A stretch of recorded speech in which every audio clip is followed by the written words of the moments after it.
ആയിക്കോട്ടെ ആയിക്കോട്ടെ, പക്ഷെ നിങ്ങളെ ബഹുമാനിക്കണോ വേണ്ടോ എന്നുള്ളത് ഞാൻ തീരുമാനിക്കും. എന്റെ തീരുമാനത്തിലാണ് ഇരിക്കുന്നത് കാര്യം. അതുകൊണ്ടാണ് താങ്കൾ ഒരു വീഡിയോ ഇട്ട് കഴിഞ്ഞാൽ ചെറിയ വിഷയം വരുന്നത്. ആദ്യം മനസ്സിലാക്കണം.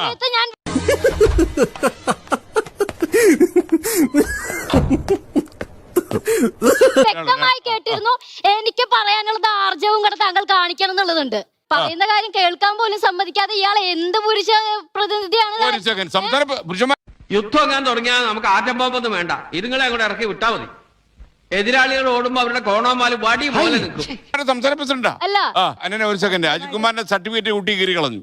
എന്റെ സർട്ടിഫിക്കറ്റ് മാത്രമല്ല, ഈ കേരളത്തിലെ വലിയൊരു വിഭാഗം സ്ത്രീകൾ, ഇപ്പോഴത്തെ ജൻസി പിള്ളേർ ചിലപ്പോ ഇദ്ദേഹത്തിന്റെ കൂടെ നിൽക്കുമായിരിക്കും.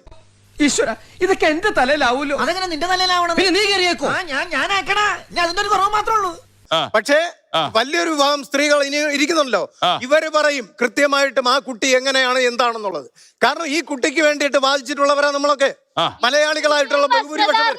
ഇവളാണല്ലോ എന്റെ കർത്താവ് ഈശോമിശിഹാ ഞാൻ താലോലിച്ച് ഓമനിച്ച് ഉമ്മ കൊടുത്ത് കോഴിക്കോട് ഇവിടം വരെ സേഫ് ആയിട്ട് ഇവിടെ ആക്കിയത്. ഈ പണ്ടാരം നടന്നു ഞാൻ ഒറ്റ ചോട്ടിൽ കൊന്നു കളഞ്ഞാൽ. സംസാരിക്കരുത്, സംസാരിക്കരുത്. ആ സമയം ഞാൻ സംസാരിക്കും. താങ്കൾ പറഞ്ഞു ഞാനിവിടെ നിർത്തിയിട്ടുണ്ട്.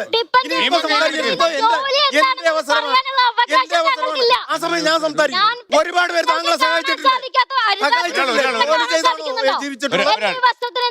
चीटिंग करता है तू, चीटिंग करता है तू. പറഞ്ഞിട്ട് കാണുന്ന സ്ത്രീകളൊക്കെ മെക്കെട്ട് കയറുമ്പോൾ ആള് തെറ്റി. താങ്കളുടെ ഇച്ഛയ്ക്ക് അനുസരിച്ച് എല്ലാവരും ഒരേപോലെയാണ് കരുതരുത്. എല്ലാവരുടെയും കാര്യം പറഞ്ഞില്ലല്ലോ ഞാൻ. താങ്കളുടെ കാര്യം, എല്ലാവരുടെയും കാര്യം പറഞ്ഞില്ല. വേൾഡിൽ ഇതുപോലത്തെ ഒറ്റ പീസേ ഉള്ളൂ. ഇതുകൂടെ തീർന്നാ വംശനാശം. ഇനി ഞാനിവിടെ നിന്ന് ഡയലോഗ് പറഞ്ഞാൽ കരഞ്ഞു പോകും. ഉസ്മാനെ രക്ഷപ്പെട്ടോ. ഞാൻ പോകുന്നു. ബൈ.